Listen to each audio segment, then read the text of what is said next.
2 Tawarik pasal 24 ayat 1 sampai 27. Raja Yoas. Yoas berumur 7 tahun pada waktu ia menjadi raja, dan 40 tahun lamanya ia memerintah di Yerusalem. Nama ibunya ialah Zibia dari Bersheba. Yoas melakukan apa yang benar di mata Tuhan selama hidup Imam Yoyada. Yoyada mengambil 2 orang istri bagi dia. Dari mereka ia mendapat anak laki-laki dan anak perempuan. Kemudian Yoas bermaksud untuk membaharui rumah Tuhan. Ia mengumpulkan para imam dan orang Lewi dan berkata kepada mereka, "Pergilah kamu ke kota-kota Yehuda dan kumpulkanlah uang dari seluruh orang Israel untuk memperbaiki rumah Allahmu setiap tahun. Lakukanlah hal itu dengan segera." Tetapi orang Lewi itu tidak melakukannya dengan segera. Lalu raja memanggil imam kepala Yoyada dan bertanya kepadanya, "Mengapa engkau tidak menuntut kepada orang-orang Lewi untuk membawa dari Yehuda dan dari Yerusalem pajak yang dikenakan Musa, hamba Allah itu, kepada jemaah Israel untuk kemah tempat hukum Allah? Sebab anak-anak Atalia, perempuan fasik itu, telah membongkar rumah Allah, bahkan memakai barang-barang kudus rumah Tuhan untuk para Baal." Sesudah itu, raja memerintahkan supaya dibuat sebuah peti dan ditempatkan di depan pintu gerbang rumah Tuhan. Lalu menyuruh mengumumkan di Yehuda dan di Yerusalem bahwa orang harus membawa bagi Tuhan pajak yang dikenakan Musa, hamba Allah itu, kepada orang Israel di padang gurun.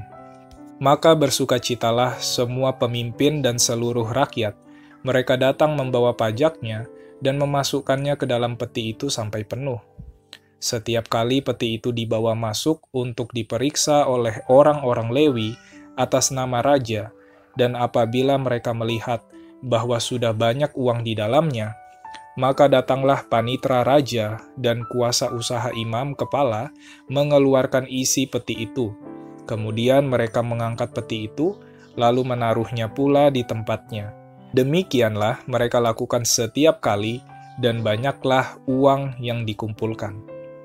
Raja dan Yoyada menyerahkan uang itu kepada mereka yang memanduri pekerjaan pada rumah Tuhan. Mereka ini mengupah tukang-tukang pahat dan tukang-tukang kayu untuk membaharui rumah Tuhan, juga tukang-tukang besi dan tembaga untuk memperbaiki rumah Tuhan. Setelah itu mulailah tukang-tukang itu bekerja. Pekerjaan perbaikan maju di bawah tangan mereka. Mereka membangun kembali rumah Allah menurut keadaannya semula dan mengokohkannya. Setelah mereka selesai, mereka membawa uang yang kelebihan kepada raja dan Yoyada. Uang itu dipakai untuk membuat perkakas-perkakas rumah Tuhan, yakni perkakas-perkakas untuk penyelenggaraan kebaktian, perkakas-perkakas untuk korban bakaran, juga cawan-cawan dan perkakas-perkakas emas dan perak. Sepanjang umur Yoyada, korban bakaran tetap dipersembahkan dalam rumah Tuhan. Yoyada menjadi tua dan lanjut umur, lalu matilah ia. 130 tahun umurnya ketika ia mati. Ia dikuburkan di kota Daud di samping raja-raja, karena perbuatan-perbuatannya yang baik di Israel terhadap Allah dan rumahnya. Sesudah Yoyada mati, pemimpin-pemimpin Yehuda datang menyembah kepada raja.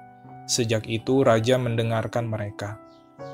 Mereka meninggalkan rumah Tuhan, Allah nenek moyang mereka, lalu beribadah kepada tiang-tiang berhala dan patung-patung berhala. Oleh karena kesalahan itu, Yehuda dan Yerusalem tertimpa murka. Namun Tuhan mengutus nabi-nabi kepada mereka, supaya mereka berbalik kepadanya. Nabi-nabi itu sungguh-sungguh memperingatkan mereka, tetapi mereka tidak mau mendengarkannya.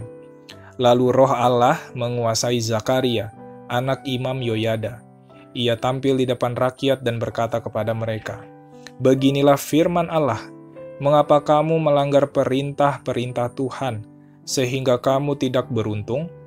Oleh karena kamu meninggalkan Tuhan, Ia pun meninggalkan kamu. tetapi mereka mengadakan persepakatan terhadap dia, dan atas perintah raja mereka melontari dia dengan batu di pelataran rumah Tuhan. Raja Yoas tidak mengingat kesetiaan yang ditunjukkan Yoyada, ayah Zakaria itu, terhadap dirinya.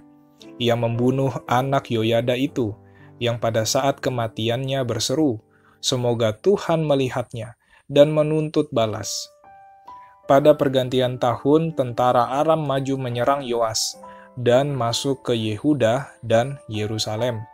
Dari bangsa itu, semua pemimpin habis dibunuh mereka, dan segala jarahan dikirim mereka kepada raja negeri Damsyik.